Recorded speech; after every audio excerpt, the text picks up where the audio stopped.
Yo, what's going on, world? It's your boy Poncho here. Welcome to episode 10 of the Encore Podcast, courtesy of Encore Acoustic, our acoustic video series. If this is your first time listening, this is a podcast for artists, musicians, any creative entrepreneur that wants to take their passion for music and art and turn it into a full-time business. So if that's you, subscribe and tap in with the community. I'm here with my co-host today, Cruz. Word, what's going on, y'all? I'm excited as... Oh, wait. Yeah, we can curse on I'm excited as hell to be here today. Jabari, how you doing, bro? I couldn't be happy to have a producer on here like you, bro. So thank you for joining us, bro. It's a pleasure. For a fact. How you been doing lately? Fire. Shit, man. Ducking and jiving. Just having fun with this music shit now. Hell yeah. Having my way with it. Yeah, you say having fun with this music shit now. Is there something that recently within the last couple months or like, you know, year that's happened, like, or just a period of your life that's different? I mean, two things. I never thought I would get a plaque like this early. And then two, I never thought I would work with like two New York heavyweights within the same year. So both of those things kind of just put shit in perspective for me. Would you say you never thought, or is it one of those things that you're just excessively grateful for now? I mean, I think it's a little bit of both. Yeah. Like, I feel like we all make like a general little timeline of where we think things is gonna go. I kind of do like a 5-year plan. I kind of plan things like 5 years I'll be here. But You're a planner? yeah, you know, like, but to get it within like in a year consecutive was like, okay. Now just kind of change things in the pace I got to do things at. So Hell Yeah. yeah. Why 5 years? Is that like a really period for you that, you know, you would say, obviously, you know, a lot of business people do that, but like is 5 years just something that's like, seems like you can achieve, like keep consistently making obviously consistent progress, and like why 5 years for you? I actually like that question a lot because I tend to be like a very fast dude and I want everything to be like immediate. Like as soon as I put something out, I want to see quick results. Yeah. So the 5-year thing kind of just kept me grounded in the reality of music and how streaming works, and like, you know, it really kind of takes a full year to really see like how much shit is streaming or like how successful a song is, and then, like to really push and circulate a record, it kind of takes about like a full year. Yeah. To really flesh it out and see like where it could be. Yeah. So I kind of do 5 years because it's like I think a 5-year like mark is a good way to just gauge everything and see like, all right, how much have I accomplished within this time frame in terms of like how much am I streaming or what am I doing, etc. I've noticed in the music industry, like Hold on. I don't want to get too far. I gotta hold on. This shit's getting crazy already. I gotta, Pitch cause pocket. I know. There's a couple things. First of all, shout out New York as a nationality for dropping the hoodie off. Y'all really doing the thing. I appreciate this shit. Check out their collection. They just dropped a new collection the other day. Fire. That's dumb fire. And the questions are fire, but before the questions come in, we need to hear about your story. Yeah. I feel that. How you even got started in music. First, how you got started in music and what you do today. All right, cool. So a lot of people get mad because I didn't have like a traditional start in music. By no means I have no musical training. Like I don't come from a family of music. I started I think like 2018, my last year of high school. I was just really passionate about it. Like when I started, I picked up GarageBand. And then I've like realized right away that GarageBand was not going to get me where I wanted to go. I started there too. It was not going to get me where I wanted to go. So I was like, all right, quickly, you know, upgraded from that. Got to FL Studio. Word. And then I started making magic. You know, so I started last year of high school. I feel like the big difference between me and a lot of people is when I started, I kind of knew I was ass.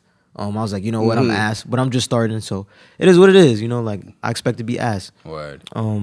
But just like being mature and knowing like if what I'm working on is good or not and where I want to go and just being okay with that really kind of got me to this point that I'm at right now. So just being comfortable being like bad at the moment and shit. Yeah. But if you want me to like dig into the story a bit more, like the music shit for me really didn't like I didn't take it serious until like I dropped out of my first year of college.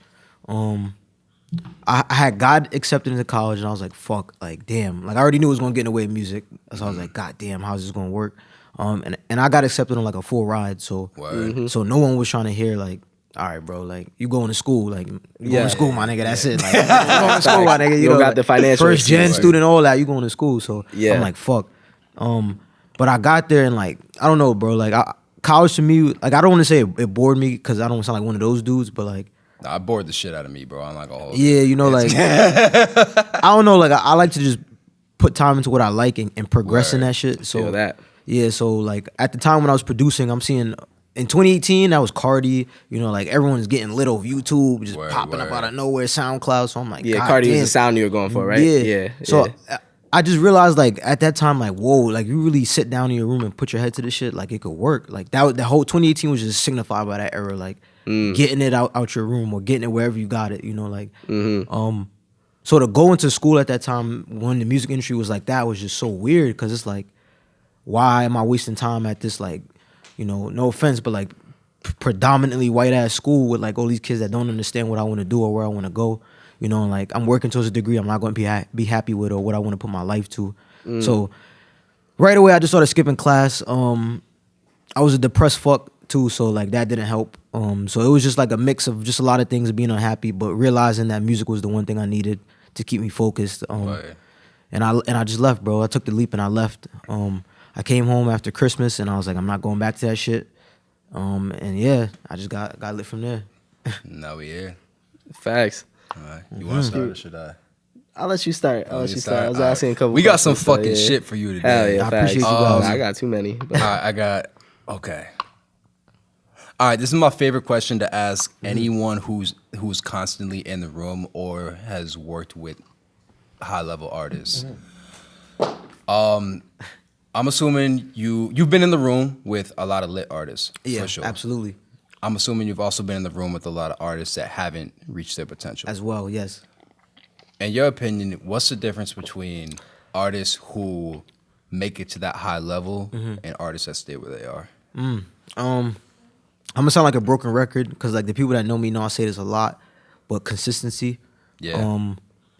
I always feel like the biggest drawback I see with like a lot of artists that are like mid tier or bubbling is that they just don't drop enough. And like I get it though because I've been like, now that I work with so many high level artists, when you get to that point where there's all the money, the chains, and everything like that, you kind of lose sight of what it means to be a consumer.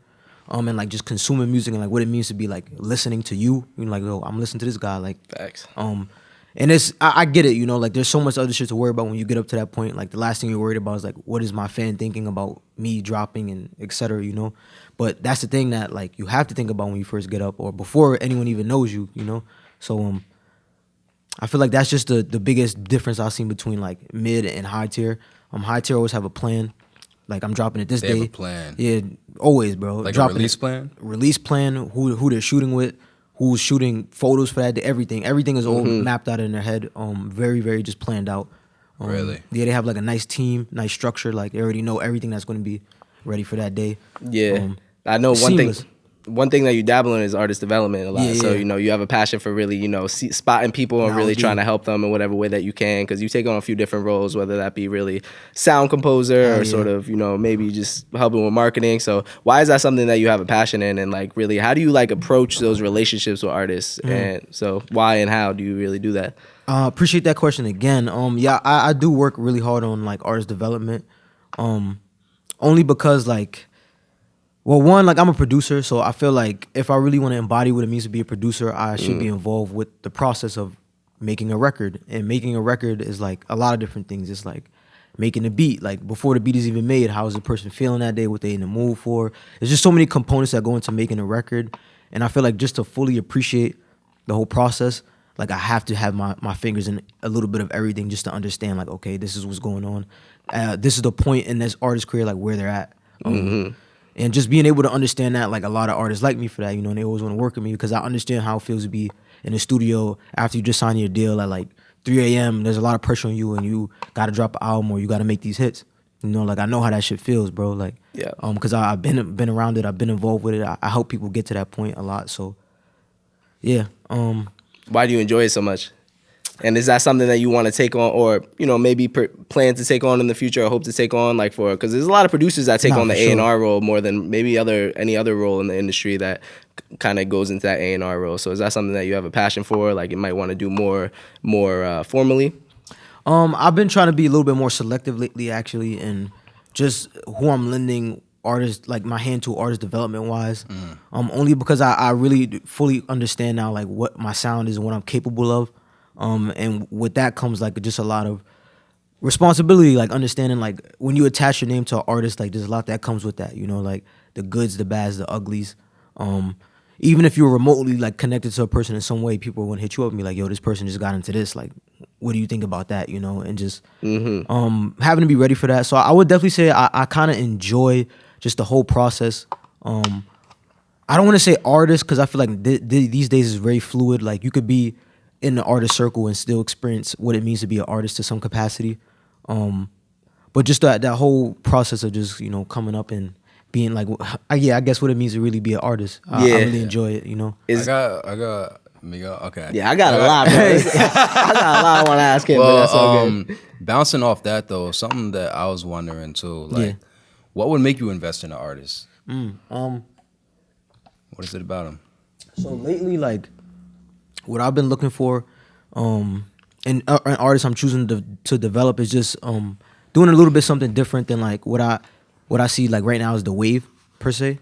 Going away from the wave, doing something different. Because it's very easy. Music right now is the most accessible it's ever been. Like, facts. You could just hop in right now and just start making music and putting it on TikTok and doing whatever you want. So, it's very, very hard to find someone who's not doing the things that make it very easy to jump in. It's risky in a sense. Like if you're doing something that's not akin to what everyone else is doing, like for the wave or was hot, it's tough because you don't know if it's gonna work, you don't know if it's not gonna work. But I started off of that whole foundation of risk. You know, like I jumped in, I was like, I'm what you want to risk. So if you could find someone who's in that mindset, 9 times out of 10, everything else they're doing at that moment is just pretty familiar with what I did. You know, like I've been in that situation where I was going to try to do something that no one else was doing, and I hope it worked. And like I know how I felt, I know what I did. You know, I knew what steps I wanted to do. You know, like I was familiar with that process. So to see an artist doing that is like, I know where you at, I know what you're going through. Like, let's lock in. That's fire. Yeah, it's really fun. How rare is that? That's super rare to find. I would say only because like a lot of artists a lot of artists aren't really like okay with how fast I like to drop. I like to work with artists that are dropping damn near like once a month, pretty much. Why is that? Honestly, like when I approach my music and I sit down with these artists and I'm in the studio with them making these songs, they're really special to me. You know, like I take a lot of time on my day and you know do this shit. So yeah, to really be involved with the process like that is like I want it to come out and I love seeing people react to it. Like that's the best. Like all my records that come out, I love people like seeing people go like, oh shit, you did that? Like that shit is fire. Like, real shit. Like it's just because it's like where I was at when I made it. It was just like a very special place to me. So I just love seeing that. I get gratification out of just seeing that. You know. For sure. Damn, that definitely makes sense because I could tell just like and you talk about it a lot, like your approach to really making connections with artists, it could be very personal. Like you really like to form the relationship with the artist, travel with them and really be in the studio with them before you even like work in a project a lot of times. Like that's your preference for that approach. So it's like, what do you feel like you get from those sessions that are like very personal that you wouldn't get by, you know, artist like sending a beat to an artist versus email? Oh man, that was a really good question. There's so many examples I could give. But like a really good one is like, so I'm starting to work with Dusty Lil Kane. Okay. I'm locking in with him for Fucking love 2022. Dusty, we bro. got some shit on the way. Shout out Dusty. Facts. But my introduction to Dusty was like, and I fuck with Dusty for this. It was crazy. It was like an in-person meeting. And it was like, yo, pull up to the studio like on this day and like we're gonna meet. And faithfully so, like he was really there. So it was like just like I don't know, like it's always like sending a beat pack is always going to be like less impactful, of course, like we all know that. But it's always just a different feeling when you meet that person and like knowing their mannerisms, knowing like their lingo, knowing like just everything about that person, like plays a key component in how you approach their musical process, bro. Like real shit. Like You would prefer that over sending beats? absolutely, because it's like even in me as a producer, when I'm in studio sessions, I feel a lot of pressure, you know. And I'll tell you right away, like, yo, if I'm comfortable, I'm gonna go crazy. If I'm not comfortable, I don't know, like you know. And not every time I'm comfortable, I go crazy, you know. What would So make it's you like, uncomfortable in a session? I mean, between us, like a lot of days, bro. Like when I do sessions, you know, a lot of people at this point are familiar with who I work with, who I know. So they'll be like 10 to 12 people in a room just like watching me cook up, and I'm like, God damn, that's crazy. Just bringing too many hats to the studio session, you know, like it's like whoa, bro. Like 10 to 12 is like a little crazy. So like, how do you navigate like just you know, sorry to cut you off, I'm sure there's other stuff you want to touch on, but I know that's something that a lot of artists and just people in that creation process deal with, is like having too many people and people that aren't contributing in the session. Is that something that like you step into and might say something about? Do you have management sort of try to deal with that? Like, man, like it literally That's got a to big a point hindrance. where like relationship, like it literally bleeds into relationships too, bro. Because it's like it's very few. Like I was told in the music industry by somebody really wise. Like, it's one thing to get a lot of placements. It's another thing to know these niggas. Word. Straight like that, Yeah. you know. And like I'm in a rare position where like I know these niggas. Like they see me and I see them, I dap them up. Like I pull up, yo, Jabari, what's good? Like at that point, you know. And when you're in a situation like that, like when I first got to that point, like I made a lot of mistakes. I'm not gonna lie. Like I made a lot of mistakes. I Working invited with artists at that level, you made a lot of mistakes. Yeah, like I brought a lot of people into rooms they shouldn't even have been allowed in, bro. Like you really should have worked to get to this shit, real shit. So I don't know. Wait, like, you mean like you brought a lot of people in, like people that didn't deserve to be yeah, there? yeah. You know, like when you're working with like potentially like A-list artists, you know, like, and you're bringing in like I was new to all of this shit, bro. Like new to everything. So I would bring in friends of friends or people who I didn't even fuck with me when I did music, but I knew them from like school and shit. Bring them into the studio, shit like that. Just kick it with them. Yeah. And like that those are mistakes, bro. Like one, because like I would never consider like an artist like, yo, I don't know this dude. I know you clear as day, like the back of my hand, but I don't know this dude. You know, and they feel the same way. Like this person wasn't here for my struggle. They wasn't here for your struggle. Why the fuck are they here? So I definitely had to adjust to that shit a lot. But back to my point, what I was saying with Dusty, that example just showed me like sending shit out is never going to be the best way, because when I sat with him that day, like I played him like 3 beats after that, and he was like, yo, I'll fuck with all these. Like I could record anything right now to any one of these. And it was just like, damn, like I wouldn't probably not have got that shot if he just sold Legal Variety 1999 at gmail.com on his phone, you know. Like I doubt he would feel the same way, you know. We popped a fucking champagne bottle, shot the shit, just fucking grieved over Dolph, RP Dolph, you know. Like we had a good time, bro. So it was like that shit just made a big impact, and it's like I can't wait for 2022. Yo, what are some other things that when you were like in the room with big artists, like maybe either other mistakes you made, other lessons you had to learn, like transitioning from upcomers to A-list? Boy, there was a lot.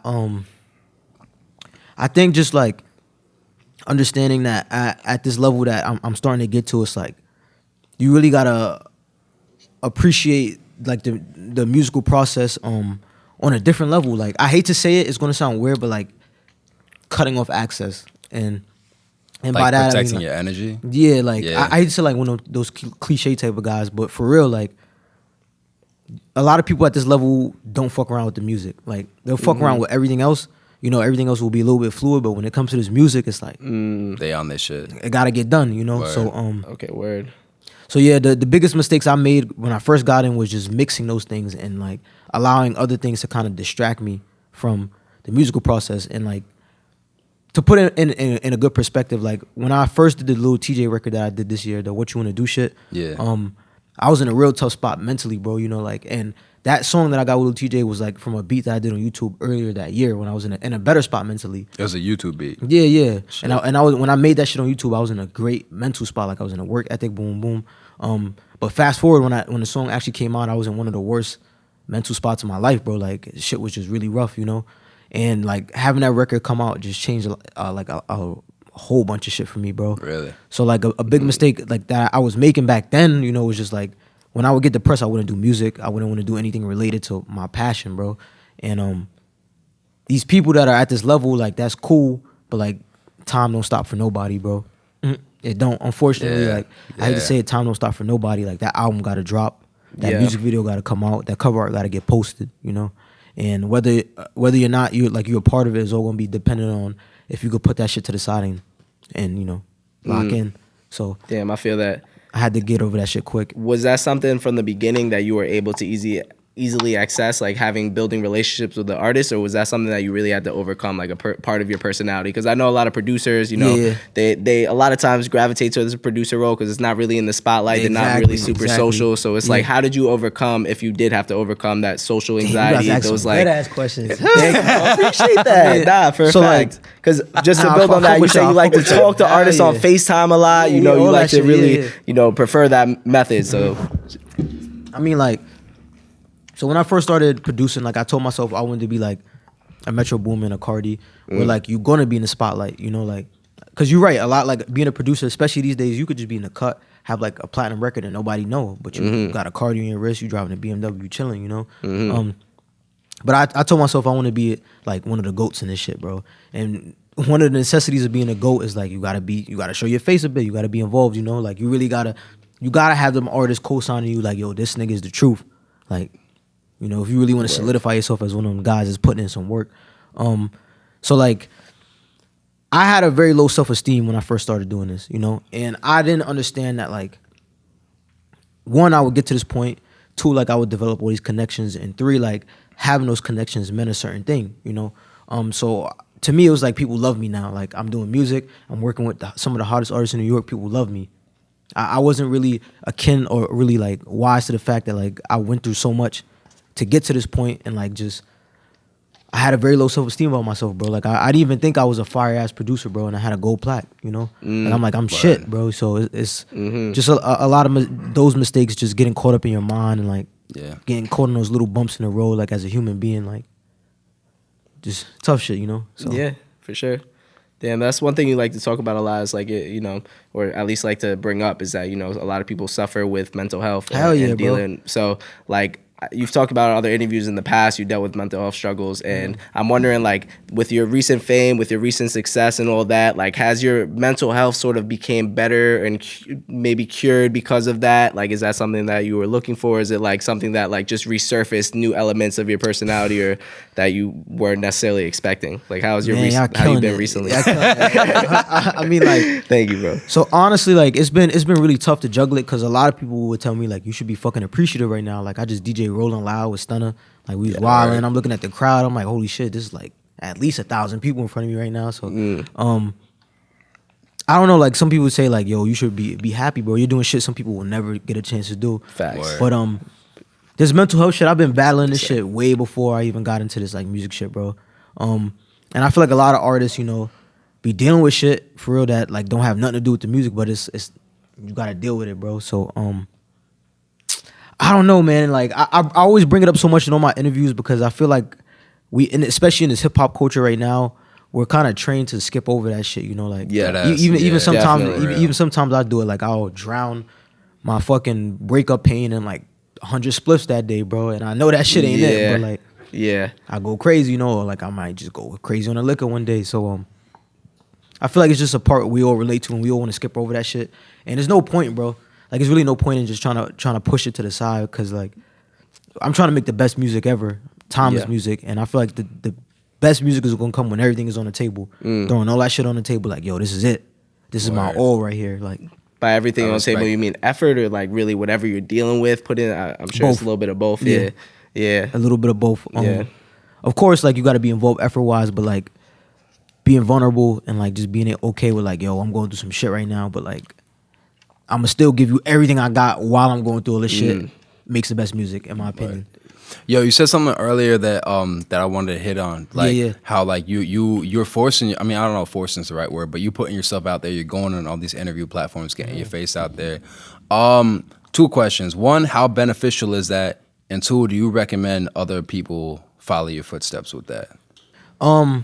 So like, it's been, to answer your first question, it's been beneficial to the extent where, like, people know me. Unbeneficial to the point where, like, there's so much beef and shit, like, in this music shit, that, like, a lot of people will be like, you work with this person, what does that mean, you know? And it's like, navigating that as a producer is tough, bro, because it's like, I demand respect, but at the same time, I don't want to get involved in that facet, you know? Like, I'm trying to keep a clean image and a straight face, you know? Like, I want to make good music.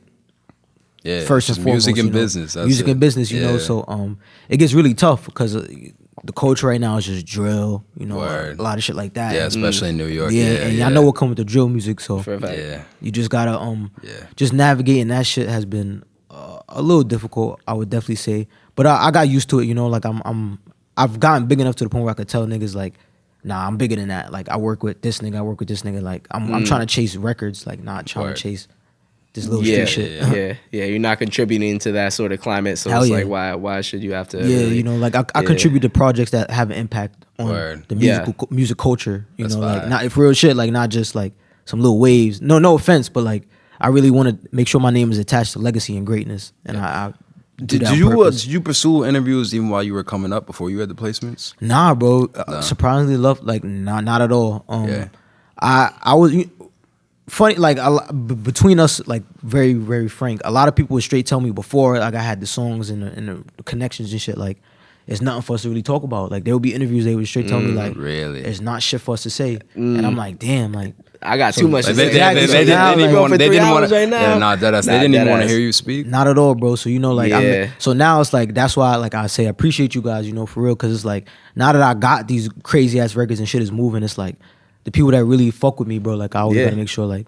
And for like more than that, like just working with you and just having an interview with you and how much you put your face online and how you have just like your playlist of interviews that you do, like just on your YouTube, like you make it very easy to understand who you are, what your values are. Like if I was an artist, I would feel very comfortable reaching out to you because like you say like what you stand for, like how you answer DMs, like all those things. I'm glad you say that, bro. For sure. A lot of people shit on me because it's like, I don't really chase trends and shit, you know, like I've never been a producer that chased trends.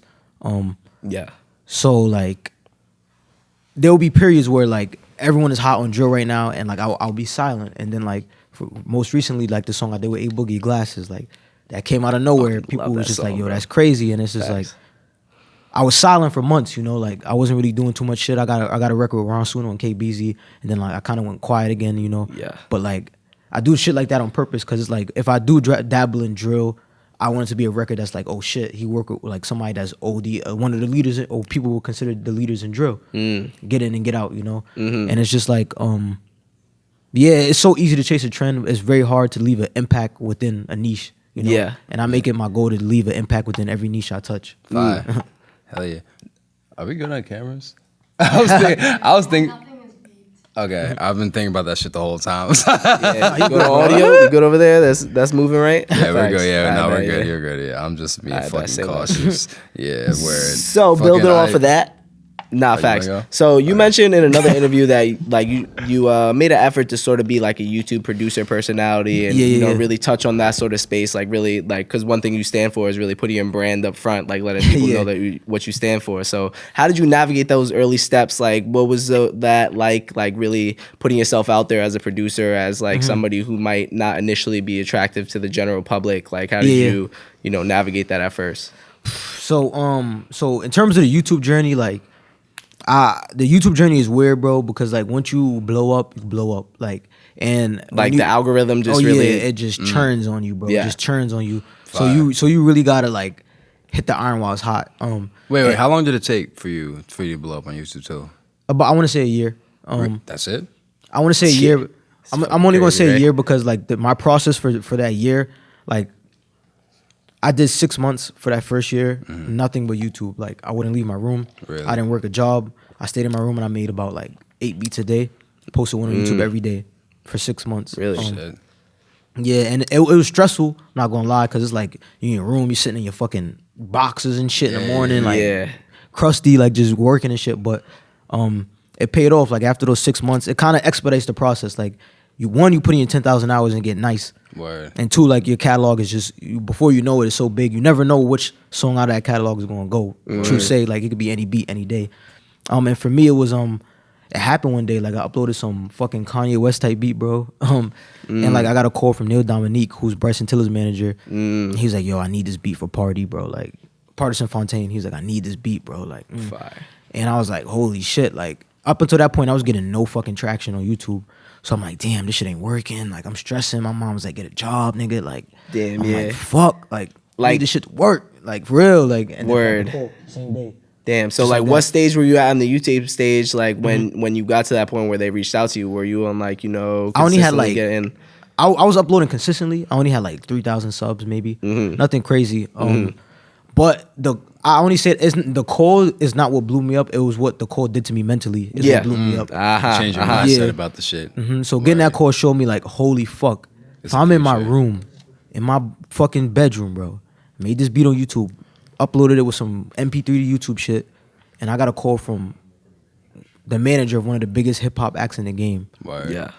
If I could do that from YouTube with 3,000 subs, then the sky's the fucking limit. Like, real shit. Like you never know which beat is. You never know what moment it's going to be for you, bro. So you always gotta just be in the moment, like going. Yeah. So after that, I uploaded a Drake type beat, and that shit got like 5,000 views in a day. And for somebody with 3,000 subs, I'm like, all right. whatever. If that's what's hitting on my YouTube channel, let me do it again. I did it again, 10,000. Did it again, 15. And before I knew it, YouTube was just putting all my videos in the algorithm, and I was getting 40,000 views in a day, bro. As soon as I dropped 40K, 50K, 60K. How many months or weeks was that in between that? Like from your first after the 6 month, a month after that, I blew up. Yeah. A month after that, I blew up for sure. Yeah. Yo, about the YouTube shit, right? Because like, for artists, in your opinion, do you think it's a better route for artists to link up with the producer who's also on the come up, Yes, and grow with them, or just get their shit off YouTube? I'm going not to be biased. I don't want everybody to think I'm biased, but I think it's always best to lock in with the producer. You think so? Only because like there's certain, like a lot of my placements that I get, I'm shocked because I forget how comfortable I am with the artist to the point where it's like, I'll be making a beat next to them. I'm like, damn, I think this shit is garbage. Like, I'm not feeling it just because I'm so hard on myself. Yeah. And they'll be like, bro, nah, this is exactly how I need it. Send it to them. They'll go to the studio and send it back to you, and it's a hit. And it's like, wow, like, if I didn't have that relationship of being with this person and being like, yo, bro, I don't know, like, just talking to them like a real person, I wouldn't even know myself that this shit was good enough for them to, like. And you don't get that experience off YouTube. Nah, you don't. YouTube was a big interesting. stepping stone for me to transition into the industry to get to that point, because up until that point, a lot of rappers were hitting me up, like, but it was through YouTube. Like, even the forward Ty Dolla $ign shit happened because of YouTube. Really? So it was like, it was just understand, like, all right, this is a stepping stone, so they know me, but then, like, I got to put in the work now and actually, like, let people know me. Word. Yeah. So at one point, were you constantly or consistently DMing people just trying to get your name out there? And like, if you were, like, do you feel like there's a limit to like how much you should be flooding like artist inboxes, or is there like, how did you navigate that flooding artist inbox type of space like producers often deal with? Surprisingly enough, I was never really like a DM type of nigga. I kind of wish I was, because like I be hearing miracle stories about it sometime, and I just wish I shot in the dark and hear what happened. But no, I was never really a DM nigga. I would DM some people, and like if I didn't get a response, like, I don't even want to name drop some niggas too crazy, but like I just recently locked in with Jay Critch, and like I hit up Jay Critch in 2018 before I was lit, so like now that I'm lit, like, Jay Critch fuck with me, and we got locked in again. It was like, oh shit, like I was looking at the messages from 2018. I was like, yo, Critch, like, what's up and shit like that. Is that a conversation starter at times? You brought that up to him? Nah, it was just like, even when he DM'd me after that, it was like I could have brought it up, but it was like, fuck it, like, it is what it is. Like, I get it, like, because even sometimes now, like, my DMs is fucked to hell, so it's like, Word. Word, I get it, like, some like I took a few people I took it personally at first, like, no beef with this person, but I first DM'd Jay Guapo in like 2017, 2018 when I first dropped out of school, and I sent him a long paragraph like, yo, bro, I just dropped out of school, like, I need a song with you, bro, like, I need something just to show people, like, I really want to do this music shit. And like, he left me on scene. I'm like, damn. But shit like that is just motivation, like, now I got a song with A Boogie. So shit just did a complete 180. Yeah. It's just like, charge it to the game. I use all my L's as motivation. I'm right with you. Charge it to the game, stay down till you come up, for real. Hell a lot of people appreciate you more when like they see shit like that and you humble about it. Facts. Word. It's just like, damn, this is a real nigga for real. Hell yeah. Did you always expect or hope to get into the industry / online producer lane, like where industry versus online producer, like when you first got into it, was it something that like you really hoped to really be working with the artist, be in the culture more, or was it something that you kind of wanted to be behind the scenes and more on like the online sort of like making money but not really like in the space more? So first interview I'm gonna speak about this on, for real. At first it was a very hard line to navigate, I'm not gonna lie, because when you're being a YouTube producer, that shit is like a full-time job. I know you guys probably heard that before, but it dead ass is like, whatever you did to make the algorithm work, you got to keep doing it. So if that meant you were uploading every day at a certain time, fuck all that other shit. You got to upload every day at that time, real shit, or else the algorithm is going to quickly swap you out for somebody who's going to generate the more ad revenue and shit like that. So it gets real stressful, bro. Like, especially since like you're a human and sometimes you just have creative blocks, like, people expect you to upload every day, and you might have a badass day, and you really can't create nothing, and you miss an upload, and then now you got to deal with missing an upload and how that's going to affect you, and it's just a very volatile, thing. And being an industry producer now is a very volatile thing too, because now you're working with a lot. Up until the point where I had such a large roster of artists to work with, when they're working with like one or two artists, one off. Yeah. If that artist is in a bad mood, it's clipped. You know, like it's just clipped. Like no music is going. Whatever mood they in is whatever mood you gotta go in. You know, so it's clipped. You know, so it was hard just navigating both and then taking so many L's in both sides, and then finally having like, all right, boom, I'm JabariOnTheBeat now. Like niggas on YouTube know me, niggas in the industry know me. It's time to get busy. Word. Took a very long time to get there, bro, but I'm hyped that I'm there now. You know, it's just like I took all the L's, all the crazy stories from niggas behind in different rooms seeing me like, yo, this nigga pulled up here, this nigga pulled up here, like paid off. Yo, you know what? You mentioned something that reminded me of something. I didn't write this, but I want to ask you. Yeah. Because you're talking about like artists in bad mood or whatever, but that just reminded me like, okay. Yeah. Boom. I feel like there's a my experience being a producer. Yeah. It was not a good experience.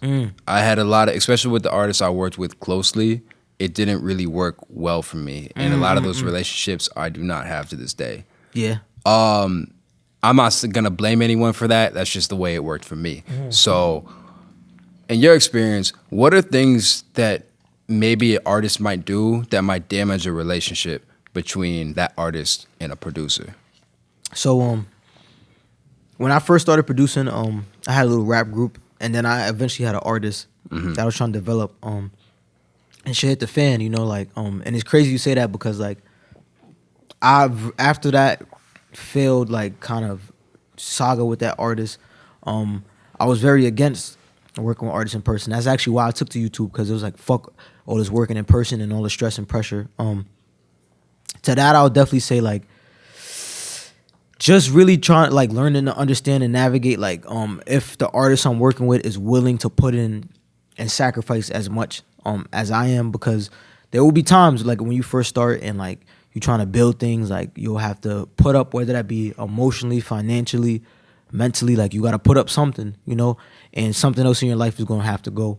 And like a lot of times, like I'm gonna branch this into another thing I was going to bring up too. A lot of times when people tell me like, how'd you make it with this music shit, I laugh because it's like, how much time did you put in? You know, like when you put in so much time, you can see like right away if somebody's willing to sacrifice something for the music, you know, like something as simple as studio time, like, yo, go half me on studio time. If you can't go half me on studio time, which is what we're going to use to get this $1 million deal that's going to put everybody in a better position, then how the fuck can I trust you when we get the $1 million, you know? So I love music because there's just so many pressure tests you can do at the beginning just to figure out whose mind is like, I'm willing to lose it all for this shit and who's not, you know? And I feel like that's just what separates so many people. Like, what did you really sacrifice for this shit, bro? Like, I sacrificed, like, there was times where I was in my room making beats, bro, and my mom would straight tell me, like, what's special about you? Like, your music. Word. What's special about your music? She would say that to you, like, straight up? There's a million people doing music. Damn, yeah. What's going to be special about your music? And you got to really sit there with that fact, like, damn, there's a million niggas doing music. Yeah. What am I going to sacrifice and make my shit stand out? Like, it's serious shit, bro. So it's Shout out your mom for saying that, because that's really something that's like real. just something simple, but like you'll really like think about that and really try to incorporate it puts that. you at like the edge, bro. Like, wow, how far am I willing to go to make my shit different? How did know, you like, cut through the noise? For me, like, I feel like it was a combination of a few things. When I first started blowing up on YouTube, I started to become a personality in terms of like just critiquing shit live and whatnot, kind of like what Kai Cenat does. Okay. And just navigating that shit is a whole nother story too, like, cause it's a whole different thing. But I kind of did that first, and then I really cut through the noise when I started working with J.I. That's when I really like, when I worked with J.I., it was kind of like, I really didn't have a New York sound per se. Like, people didn't know me as like the New York melodic go-to guy. Like all the melodic rappers go to this nigga. And that was because like I didn't know like anything about the melodic sound. You didn't recognize that in your sound yet, like at all? Bro, like I was making like just Drake, Kanye shits, and then I had to sit down in the studio with Jay one day, and he was like, make a beat on the spot. And I'm like, I really don't make beats on the spot, but all right. That was the first time you kind of dealt with it like that? And then like I made 20K. And I'm like, oh shit, like this is different. That was the first time you made a beat on the spot? It was 20K? Like, or one of the first completely times? on the spot. Yeah? Like, That's fucking fire. So it was like, intro whoa. to it, It was like, whoa, this is different. Like, no one in New York has done this shit yet. Like, holy shit. So then I was like, all right, like if I can just expound upon the sound, maybe I might have something. And then like I was like, shit, well then I could do YouTube, still do the Drake shits, but then just make this new niche with this New York shit that I just did. Cause now I did it with somebody who's lit enough in New York, where it's like, I did this shit first with this nigga. So that kind of helped me cut through the noise a lot. But now I'm really locked in with Stunner Gambino, as you guys know. Yeah.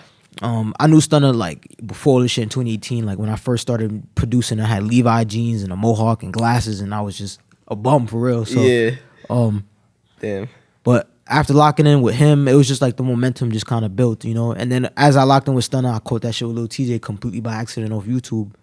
And then it was like, wow, like shit just started coming together. Like you just kind of align with your path by all the other shit you did to align with that shit in the first place. You so know? The one with TJ through YouTube, like you didn't send that to him, like he just found that, like so, at that stage. Yeah, it was crazy because like I was working with Melvani a lot. And like Melvani did, fire. He did One Man Army first, and then of course Lil TJ saw that shit and he heard the beat on YouTube pretty much like a week after Melvani recorded One Man Army, and then they both did renditions to it. One was just What You Want to Do and One Man Army, and it was just crazy because like wow, like that was completely by accident. I wasn't even gonna put that shit on YouTube, bro, because I'm just like people was giving me so much shit like why are you giving away the sound? Like people was shitting on me for real, like. As soon as you get hot, like you want to just upload everything to YouTube. I'm like, damn, like I'm just trying to be successful, you know? It was crazy. Yeah. Nah, that's something I feel like a lot of producers, like when they get into that serious placement, they a lot of times shy away from like being like an online YouTube, whatever you want to call them, producers. How do you feel about that? Like, how do you navigate sort of like using beats that you're not necessarily sending out in packs, like and putting them on YouTube or BeatStars maybe? Like, how do you feel about that sort of online world versus your, and like, do you try to like make the most use of it if you're not using beats and like the hell yeah. Yeah, like how do you feel, like how do you navigate that? So like I get it, you know, like I get it because like I'm one of the top sellers on BeatStars too. Yeah, facts. And like facts. I get it because like sometimes, you know, like you got bills to pay, you know, you might have to take your girl out, you know, shit like that. Like you just need money for yourself. But at the same time it's tough because like if you do a crazy record with like a big artist, you know, you trying to be selective in what you sending out at the same time, you know, because you don't want everyone to be like, yeah, I got to be from this nigga. Yeah. You know? So it's a very tough line to navigate. I think the way I'm going to do it is just being very selective in what you decide to expose to the digital market. I don't know, it's weird because like, damn, like I don't know if you guys know who TNT is. Yeah. Shout out TNT, very good producer. Does he put on BeatStars too? Yeah. Yeah, he does. He still does like every day. I didn't know that. Yeah, so I just know his beats are fire. Yeah, so Raw wave and shit. He still uploads like almost every day, and I'm just like every day type shit. Yeah, bro, every day, and I'm just like, why? And he kept his value. Exactly. I don't know. I don't get it. So that's what I'm asking you. Like, crazy, really, right? How do you feel? Like, is it more of a volume? Like, you don't want to put too much volume into the BeatStars YouTube space, or is it more of like a quality? You put your lesser quality stuff, so it's not. Like, how do you feel about that? Like, on that side of the debate, I'm not gonna lie. Like, I flip flop. Sometimes I fall into like quality. But then sometimes it's like I gotta get this money. So it's like, I don't know, cause it's such a. I don't want to ever discourage someone from like you have a personal brand that's making you money. Like feed your market, nigga. Like what the fuck? Like if you have a target audience that's literally following you just to get your shit, feed them niggas. Like that's what they want. So I don't want to discourage anybody from that. But I do want to discourage like. Just shotgunning your shit out everywhere because I do make that mistake like still to this day often. Like as soon as I find a hot new sound, shotgun that shit, and it's like like I found shit like I have an unreleased record with J.I. where I use like some sounds and like I'm hearing that shit now and I'm like god damn, like fuck bro, like there it go, you know, like shotgunning my shit too early and letting niggas hear it. Like, so you put it out and other people are sort of copying you and now you're hearing it comment, or like you just hear like, are you saying artists that use the beat? My fault, like going to studio sessions, just playing shit like yo, you fuck with this shit, like you know, niggas listen, you know, niggas listen to like oh shit, like this shit is hard, like techniques and shit. Take that. And as a producer, it's very easy to copy techniques, very easy to copy like drum shits and things like that.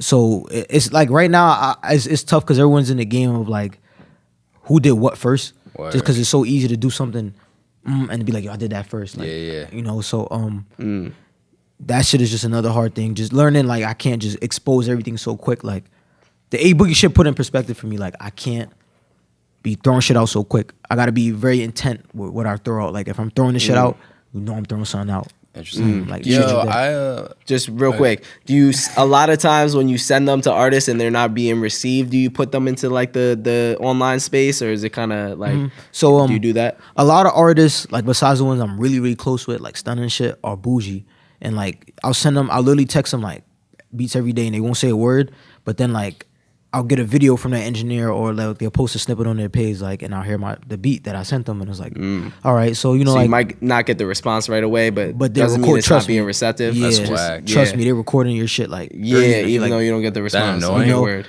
Yeah, I like even now at this point, like I get annoyed by it, but I'm like, fuck it. Like just how most that of the goes. artists that do that, I'm not gonna lie, aren't, not to knock them. Like I don't want to say they're not worth the time, but like they're not worth really dedicating so much of your emotional or like mental energy to, just because it's like, all right, if they're in their own world and they just want a phone full of beats where they could just scroll through, cool. Yeah. I would prefer you let it be known, but if that's what it is, cool. Like I'll just make sure you got your That's shit. not personal. I'll make sure you got your shit whenever you go to the studio, you load it up, click my shit. So you it keep going. sending them beats even Yeah, if they're not always. answering, because you just learned that about them by having like, you know, Exactly. you'll That's see it. fine. That's You their got- workflow. That makes you know? sense. That might be a that's a nigga workflow, workflow. word. Like they don't want to FaceTime and do all this shit. They just want to see the beat, play it, fuck with That's it, cool record that it, you know? can separate that from like separate the business from Nah, like you got to. yeah, You got to. You know. That makes like, sense. If I did that, like I used to date a girl and like she would get mad because she was like, "Why don't you repost my shit?" And I'm like, "It's just Instagram. Like I don't really be worried too much about it."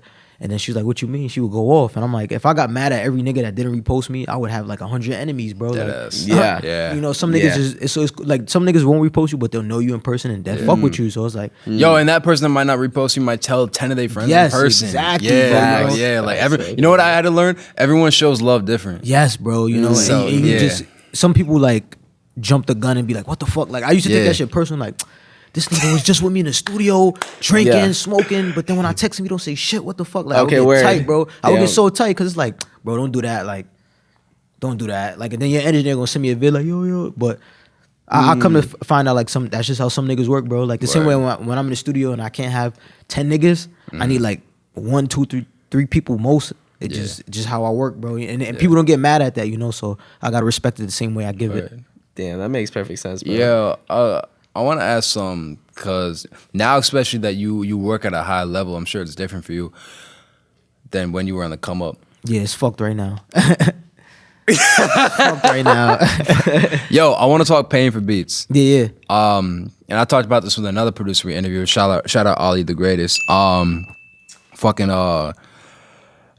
lot of artists are, I mean, you know this. I don't even know how to say it. A lot of artists are iffy about paying for beats. For sure. And they try and do a bunch of things. But I wanted to ask you as a producer, Yeah. are there any other ways that artists could get your beats that are not like Yeah. besides money? Yo, I'm so glad you brought up this question because I'm doing this new shit right now that I know like once I drop this shit, it's gonna hit the market crazy. Yeah. But like if an artist can't compensate me for paying for the beat, I say we're gonna do a tape.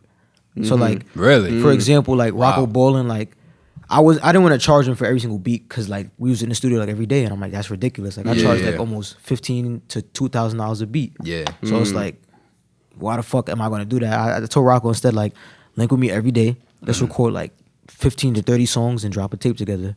And he was with it. You know, and now I got a tape on my phone like with Rocco Ballin. I've like, never heard a producer doing that. That's crazy. yeah, bro. So I know that's like the next hot shit that everyone's gonna want to do, bro. Because it's like, and I'll do it in a way where it's like Rocco Ballin and JabariOnTheBeat on streaming and shit like that. So Word. Yeah. like how You get DJ the Mustard and royalties shit, and shit, too, yeah, you and know. then But doing it with that's- smaller New York artists would be a good wave because people, I feel like we got away from mixtapes and just really appreciating smaller collaborative projects with lit Yeah. people. Yeah. Like we always just Definitely. want big Polo G, like big Yeah, drops, yeah. and it's like nah, bro, like.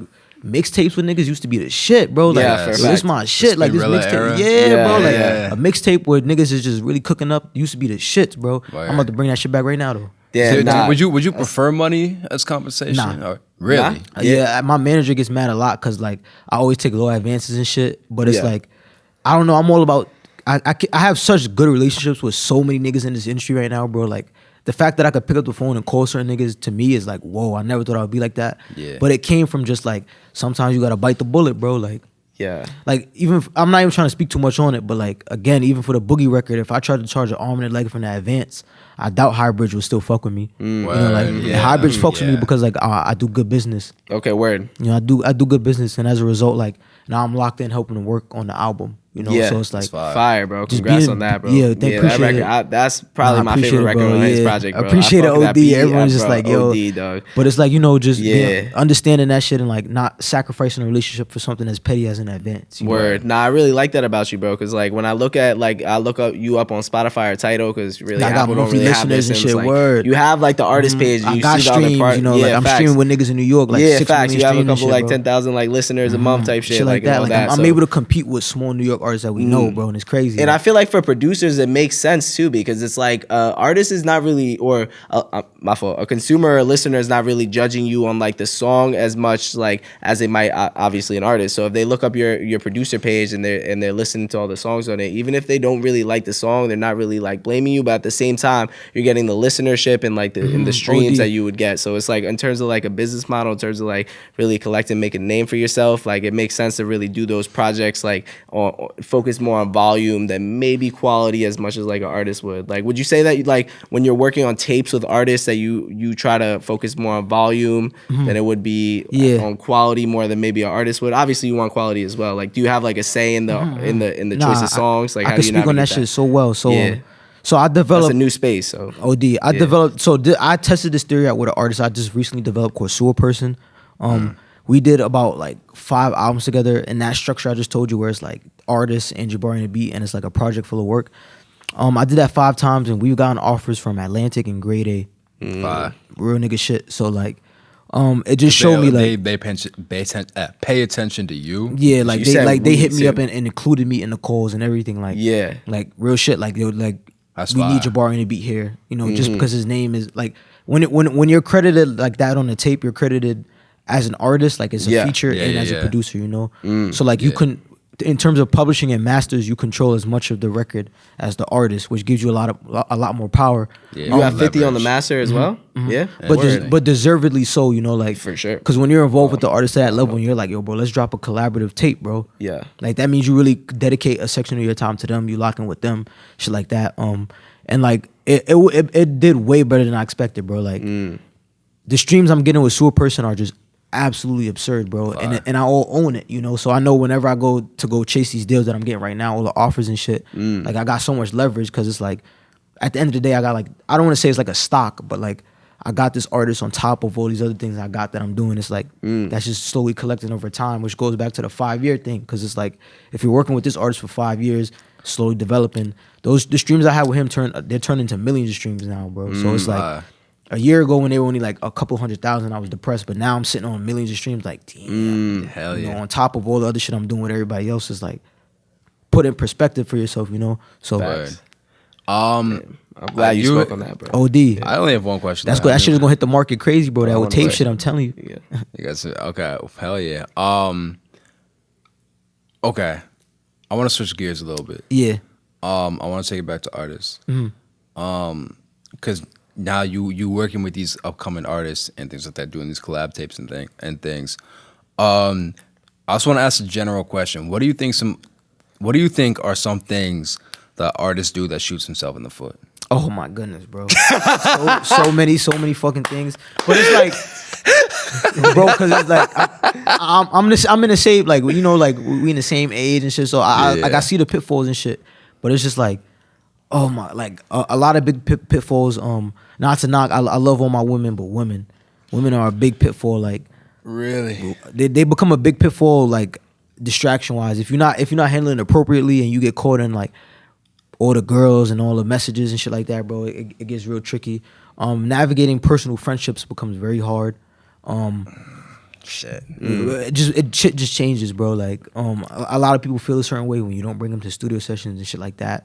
So Bring then up the studio sessions to them. Like if you work with them, don't bring it. Or yeah, to like other people. as a producer, like I hang out with niggas, you know, like I'll go do a session with Ron Suno or like I said, Dusty, you know, and like yeah. niggas, you know, like be like, yo, you didn't bring me, like damn, like, you know, shit like that. So just navigating shit like that and like be like, yo, chill, bro. It's just a lot, you know. Okay. Big word. pitfall. Yeah. Another one would be designer clothes. I had my designer clothes, bro. I had my designer clothes phase, bro. I can't believe I still spent like almost 3,000 on like pullovers and shit on shoes. Word. Like, I was just wilding, bro. Like, Yeah. I'm like, God damn. Like, I got a pair of Balenciagas I regret to this day. Like, To this day, 2,000 on Balenci's. Like, what the fuck was I thinking, bro? What the fuck? Like, I was wild. Yeah. Drugs, definitely. Spent way too much money on weed. Oh yeah. Whew, Okay. Word. Yeah. be Yeah. blowing a bag on weed, bro. Like, way too much. Just But weed, or does it, or what? I dabbled in alcohol for a little bit. I had to cut that shit. Yeah. Big pitfall. I would say a big pitfall that a lot of niggas don't speak on. Perks. Yeah. Perks be like I've seen like personal friends get caught up on them shits, and that shit is tough, bro. Like, Yeah. help every nigga get off perks. Like, niggas will tell you, nah, I'm not addicted to perks, bro, and be hiding them shits and shit. Like, that shit get crazy, bro. Like, seeing addiction firsthand is like a sad ass thing. So help everybody who got some shit going on, for real. For sure. For real. But Damn, yeah. those are pitfalls. Family. Another big pitfall, like when money comes into a play, family is crazy. Yeah. Everyone got a bill they need paid. Everyone is struggling that week. Yeah. Shit get crazy, bro. So that shit is navigating a whole bunch of different shit, you know? But those are the big, I would say like 5 or 6 pitfalls. Money, women, drugs, family, friends. Yeah. Damn, I definitely feel those. You for were sure. ready for that fucking question. He was waiting to say that. That's that life shit, man. Word. Fuck. Damn. I bet. Well, one thing I want to touch on that we haven't really touched on yet is just like producer management and just management in general. So like one thing I want to touch on is like you mentioned when you were in your YouTube more focused stage, that, you know, management of other sort of artists reached out to you during that time and maybe had certain asks and like, you know, things from you, like even labels at times. So it's like, what did that look like during the early stages when management was reaching out to you? How did you navigate that, not having a manager at times? And I'll let you build on it from there. Then I got some follow-ups as well. So I'll definitely say this first on this podcast.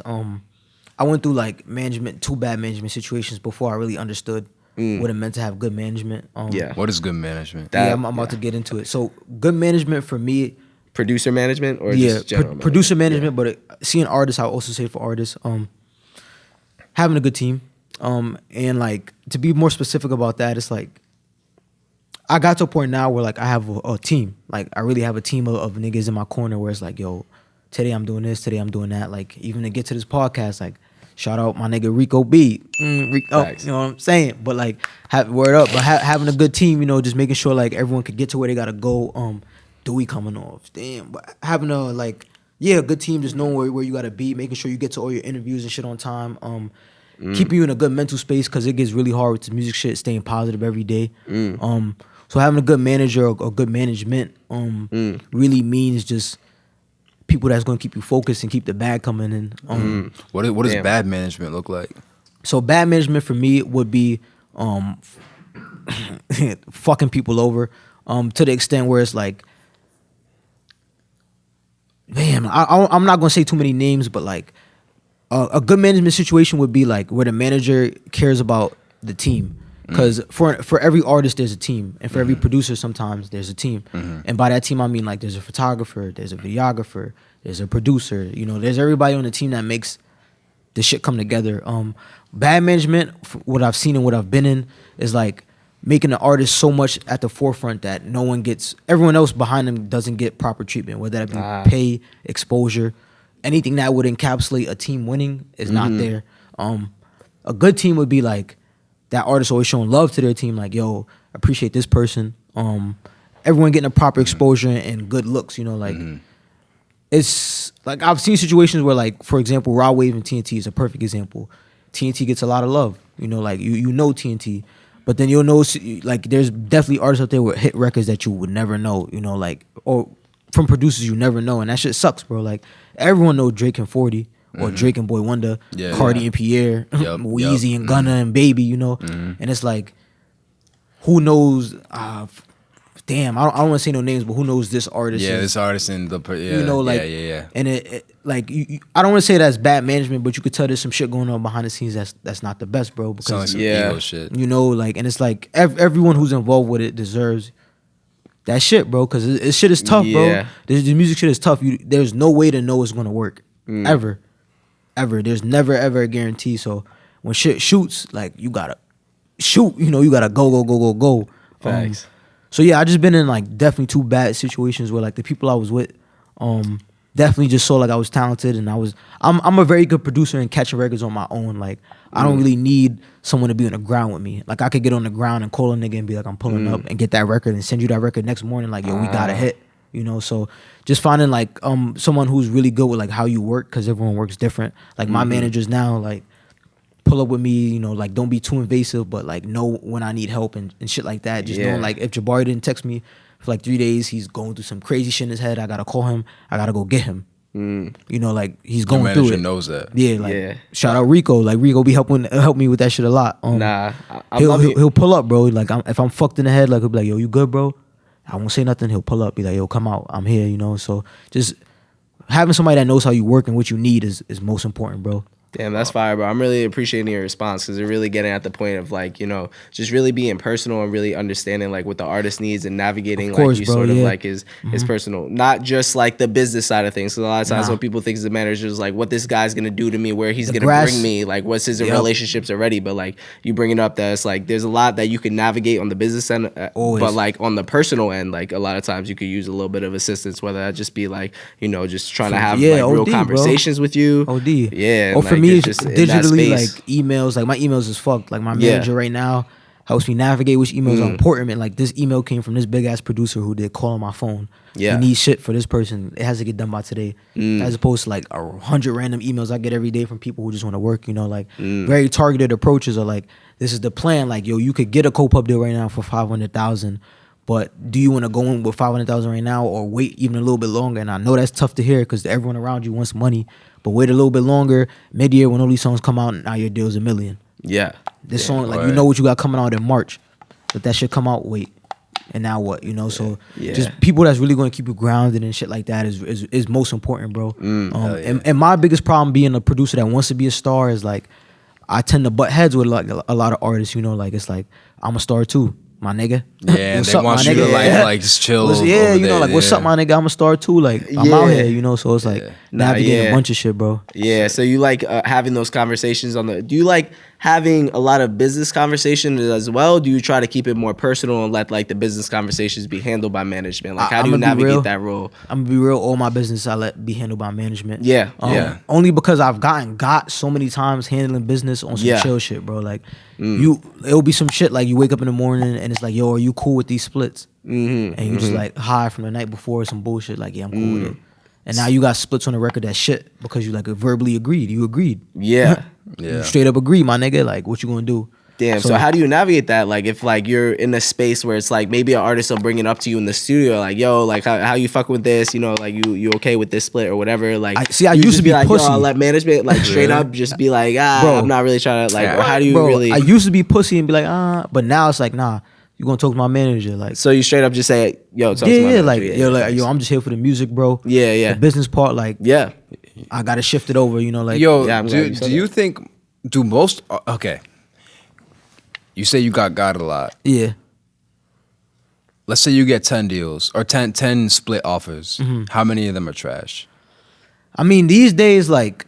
So like luckily for me, I play such a pivotal role in making the beat that like my splits are never shit. And by that I mean like you dictate the conversation a little bit more. Most of the time I'll have the beat on my computer because I'm started on my computer. I saw it out, I organized it, I finished it, and I sent it out. Yeah. But like I personally know a lot of friends who like may not be as involved. They may just play pianos all day and send them out and shit like that. Yeah. And they'll get fucked over, bro, because it's like people will feel like they like I try to do even splits with everything, and like again another contention point for like a lot of niggas. Like not for me. I worked with like the two management situations I was in fell apart and fizzled out because they didn't believe in equal splits. And a lot of people are like equal splits for producers on the producer end. So splits, like on specifically like the publishing end or the masters and the publishing. Nah, publishing. Yeah, obviously not on the master side. If it was me and you, 50-50. Yeah. If it was me, you and him, what, 30? Me and you, producer and artist, 50-50. So like when it comes to splits, like the artist automatically has a 50 that they split with their manager, attorney, whatever, and then the producer has they split, which they split with X, Y, and Z. Like and then it gets more tricky when there's three producers and their producer split it with X, Y, and Z. But so I always try to do even splits, and that's been a reason I've been around for this long. Because like for a lot of like even for my Lil TJ record, I split that shit half, bro, you know, like, and that nigga's forever grateful, and, you know, like, he's come around and blew up and did his own shit and giving me opportunities off of that, you know. So I always try to do that, but I've been given opportunities where I could like fuck other producers over, and I always try to turn it down. Like nah, I've gotten opportunities where it could be like they get 0% and I get the whole thing. Yeah. And I'm like, Have you ever gotten a split from an artist that it just destroyed the relationship? Oh yeah, like for sure. Yeah. I did a lot of early work with Damn, I don't want. Yeah, don't say it. Don't. I did a lot of early work with this one guy, and he was getting a lot of features from like Fetty Wap, Yeah. like, crazy people like Snoop. I got a song with Snoop Dogg, like Word. yeah, bro, crazy shit. But like I was just not getting compensated for shit, and like that was the exchange. Like you get all these major features, but you don't get shit, and I'm like, that's not worth it. It's not worth it, bro. You dubbed the relationship? It's not worth it. And then lo and behold, the songs never come out. You know, so you never even really get the shit you wanted from it. So it's just like I would say you burned the bridge from it? Like burn the bridge as in like I burned the bridge with that artist, but not with the artist that I met because of that. You know. Okay. So like I would say it's definitely a case by case basis. Just knowing like if they're trying to give you shitty splits because like they're a dickhead, or they're trying to give you shitty splits because there's just so many people involved with the song that need a piece. You know. Yeah. Knowing that difference is like vital, because like if there's a lot of people involved, it's like all right, and especially working with these bigger artists, a nigga might add a string and get a 2%, and you can't be mad at that. You know, like it's like everyone's just trying to be involved and eat off this record. So like, all right, word. Hell yeah. Damn word. Yo, I gotta piss like fucking crazy.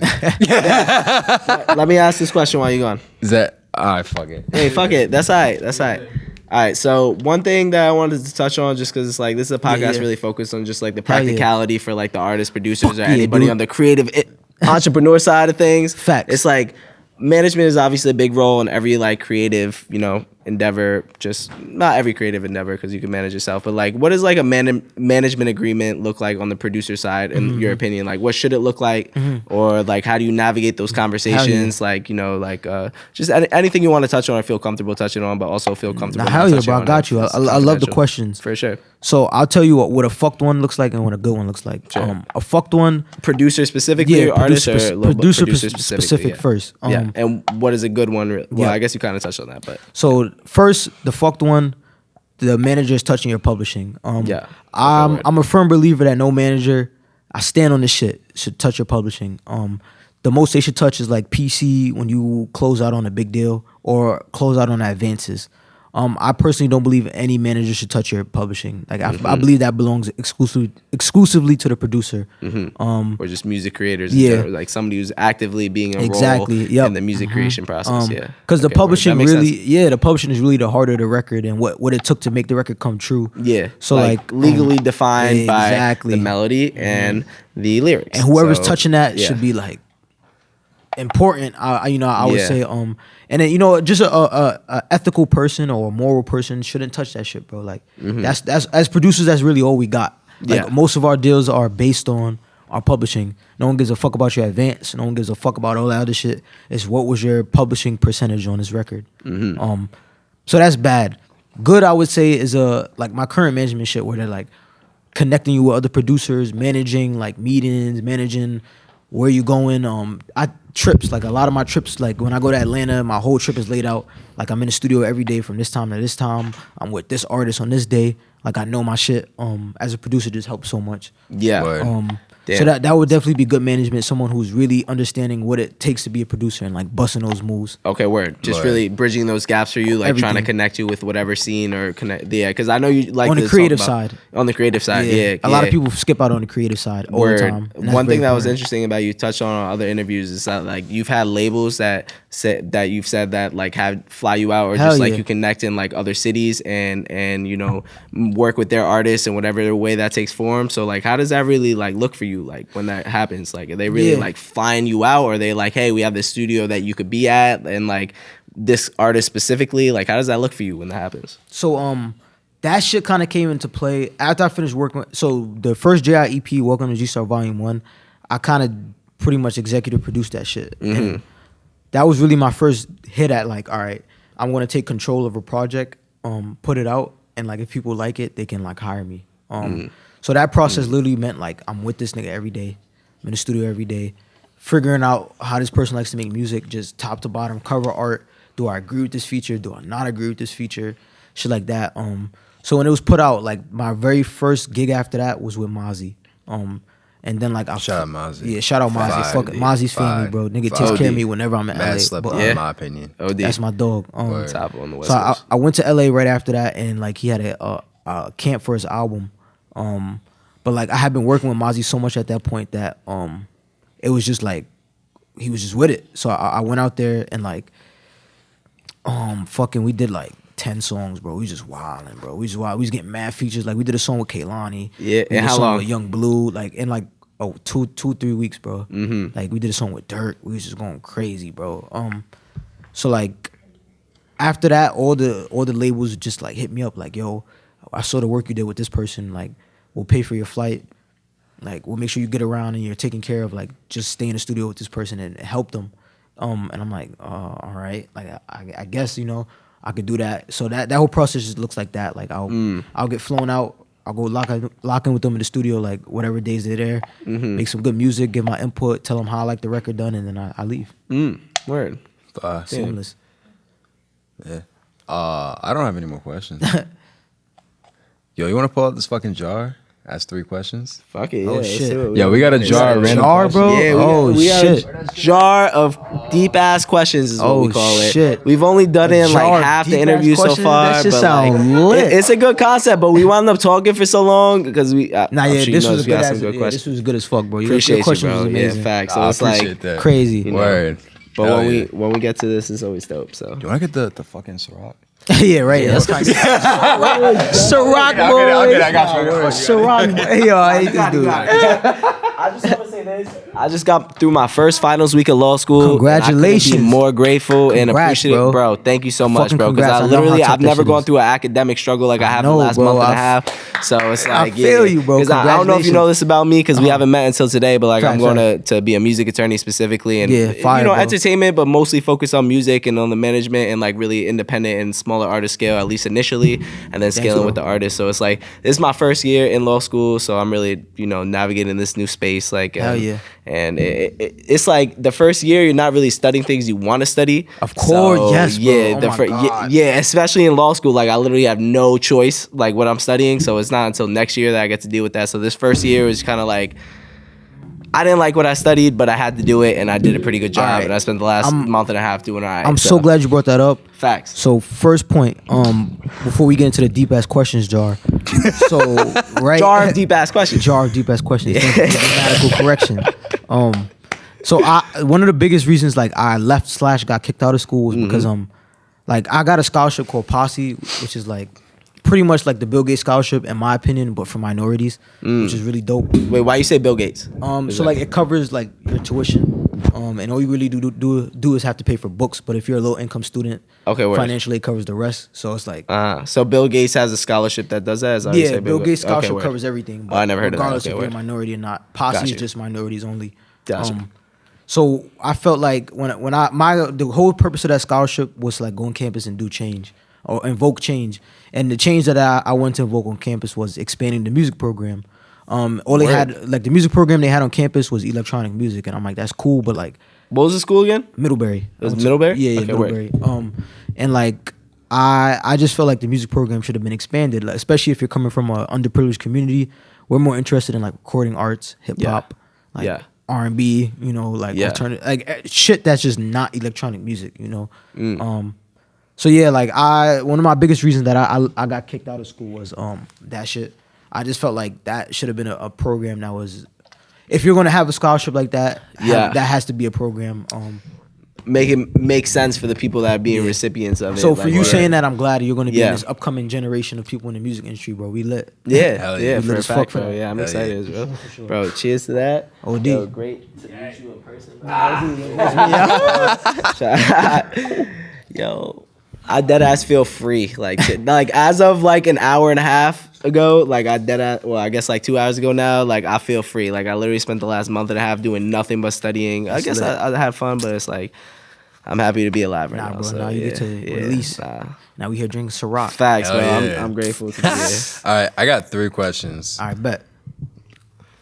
Fuck, these are all good. Let me read 2 of them. All right. I'll read the Read. first one. I'll read the first one. Okay. Read that one last. This one last? Yeah. I bet. I bet. What do you want your legacy to be as an? It says artist, but I'm gonna say artist/producer. Ooh, as fuck. All right. Because you take on the artist role a little bit. So too, like, I wanna leave like a legacy akin to Kanye, where I was just a person who really didn't have shit, but he felt like his personal vision was the one that would stand the test of time above everyone else's. And a lot of people hate him because that shit sounds cocky, but like if you truly believe in your vision and what you're doing, like, and I believe this firmly. Like I feel like I'm a pioneer for like a lot of current niche sounds that are out. But I feel like again it got to that point because I stood on my vision every single time, and I told myself like, this is my shit. Like it is what it is. Like this sound is forever going to be in a conversation of relevancy because it's a individually pioneer sound. Damn, So, for sure, bro. Like I have to give you flowers for that, Yeah. bro. Because it's like me personally, like my favorite sound of New York is basically your sound. Yeah, like it's, bro. if It's not your crazy. sound specifically, like derivative of your sound. Because it's I hear like so I many love, people. Word. Bro, it's Nah, bro. you, it's Aria, Word. and it's I hear fucking. so many people doing my shit. I'm like, damn. Yeah, bro. it's- Like, y'all running. I'll sit in yeah, studio running- sessions and watch people like literally replicate what I do. Like, yo, bro. I'm like, damn. Nah, that's fucking fire, bro. 'cause- Crazy, bro. Yeah. Oh man. All right, ready? Mm-hmm. Number 2. Uh-oh. What do you never want to do again in your career? Oh my goodness. Again, is that the What I never want to do again is take a trip with like any like music money and shit, and like just try to like meet girls like in the state that's like or whatever place I'm going to. Like that shit is mad overrated, bro. Yeah. That shit is mad overrated, bro. Like you develop like some Damn. like romance that's like not gonna last because you're traveling so much, and it's just Yeah. like Yeah. I don't know, bro. I always made the mistake of like going somewhere and then like trying to get involved so deep with like a girl there, bro, or like Yeah. anywhere, and it's like That shit don't work. never doing it. Like one time I did that and I got into like a car crash, bro. It was crazy. Like I was messing around with like one of the little tanks, Yeah. tanks from like Boston, bro. And like I remember I'm in the car and we got like a T-bone, and God like gave me such a clear sign. Like the car smashed right into my passenger door, bro. And like the airbag, like for some reason there was an airbag on the passenger door, which is never fucking there. I don't know what like passenger door has an airbag. The door. Yes, bro. Like Yeah. the passenger door had an airbag. Luckily, and I was Gucci, Yeah. but it was just like damn. Like, I was looking at my arm like one airbag away from being broken in. I'm like, yeah, that's what I Yeah. get, bro. Going to these different states, messing around. That's what I get. In So, Boston. That was definitely not the answer I expected, but that's the, Yeah, answer, nah, that's the it's answer we needed. Crazy shit, Yeah, bro. facts. All right, you ready? All right. Well, I feel like we touched on this a little bit, so I might want to take another one. But it is, why do you think so many artists fail? But like I feel Okay, like yeah. we touched on We this. kinda- definitely slapped yeah, we that touched on jam. this a Yeah. little bit. So like I think I should take another one. Let me Word. take another one out. Uh-oh, I'm the first one to get a new question. Yeah. Wait. Oh fuck, these are both good. Which Why one did should you we take ask? two? You cheating I on us? didn't Rock, mean paper, to. scissors. Are we gonna ask both of them? All right, say Alright. less. Facts. Jabari. Yeah. He's good at building suspense. Facts. When do you think someone should quit their music career? Ooh. It's a tough one. I mean, like, okay, for an artist, I feel like every artist is gonna have like their 3 pushing it. If you're like a Drake to like decade run, if you're like a Drake, which is like a 1 in a dozen. Yeah. But like for a typical artist, like a good 3-year, maybe 5-year run. I feel like once Oh, you so you're starting at like the end of like Yeah, your, for sure. Like when they're word. on I it. feel For like sure, when like- people answer like they're if when I have heard people answer this is more of like when they're failing and they're not reaching a Yeah, point. they haven't got But like there. touch on whatever side you. I just think that's interesting that you touched on like more the end peak. because like a lot of people think like once you're not relevant, you're not making money, which is completely untrue. Like Yeah. you like there's times where I wasn't known at all making 6 figures, bro. So it's like Five.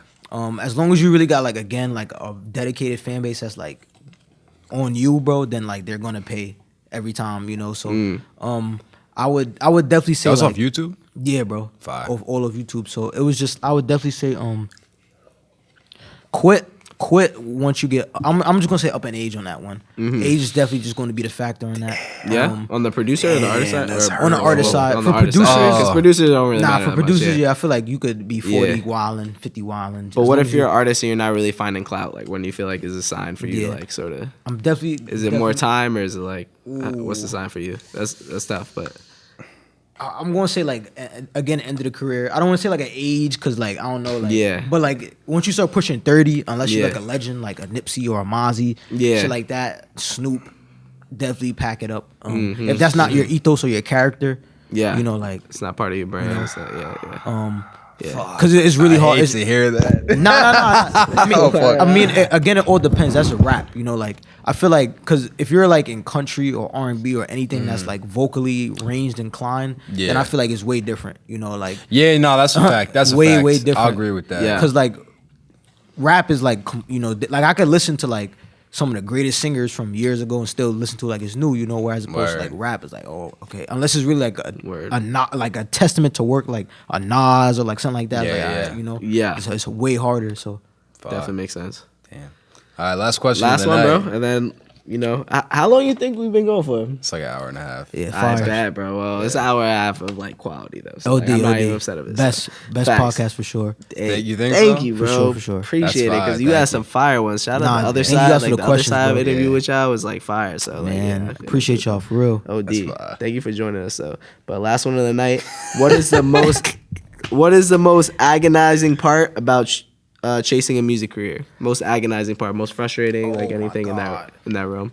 Agonizing would be like when close people don't believe you. But I get I get it sometimes because it's music and like it's no guarantee. But I always think like the only way you'll ever see if someone is truly going to succeed in something is if you believe in them fully. Word. So yeah, to get like I also get why so many artists and producers like me when they get to this point they get so bougie and shit because it's like no one really believed in you from the beginning, bro. You know. And it's Yeah. like- That's Yeah. a fact. Like- they got no Yeah. reason to too. Yeah, you know honestly. that's why like Yeah, it goes yeah. both ways every time, you know. So it's Yeah. like, damn, that's such a tricky question though. Like agonizing when it comes to family and close friends and shit like that. Yeah. Yeah. Word. Okay. Yeah, bet. Yo, I appreciate you coming, bro. Nah, thank OD, bro. Thank you so much for joining us, bro. Fire as fuck. You touched on everything Yo, in depth. fuck. Like, that shit's gonna go up though for real. Nah, OD. for real, bro. Thank like you, I think people gonna learn from this, gonna go and up, Hell yeah. and OD. and like I said this in the last pod too. Like you having a bigger brand, I appreciate you coming on Nah, even of while course, we of course, bro, coming of up and course. shit. So I appreciate y'all for taking the time, bro, making this shit so clean and yo, this shit is Yeah, it. nah. This is it. I ain't gonna hell front. yeah. Facts. So yo, that's a pod, episode 10. damn. That shit is fire. Shout out Jabari for coming through. I hope you learned something from this. I forgot my entire outro. Right, be like that. The Ciroc. But I'll do yo, it for if you. you know it? Yeah, I'll do it for you. All right, bet. All right, bet. Well, thank y'all for joining the community. Nah, wait, hold on.